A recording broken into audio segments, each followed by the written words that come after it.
পলাশ, রবি তখন দেখি না, আমরা লোক সময় দেয় না, আড্ডা দেয় না, তাহা এটা কোন জায়গায়?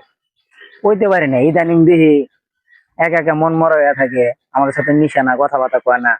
কি প্রবলেম আসলে বুঝতেছি না। আচ্ছা, রবির সাথে আমরা আর কয় বছর ধরে চলাফেরা? আজকে 10 বছর ধরে ওর সাথে আমার চলা।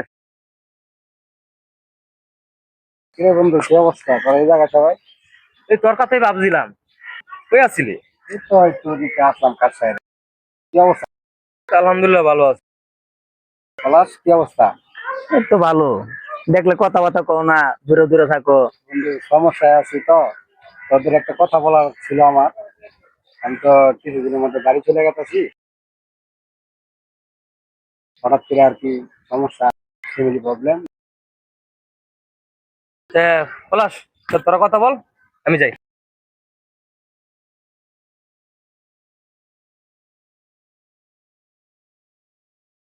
বন্ধু, ওইখান থেকে আয়সা বললি আমি বাইরে চলে যাবো, দেখে কি বন্ধু রাখ।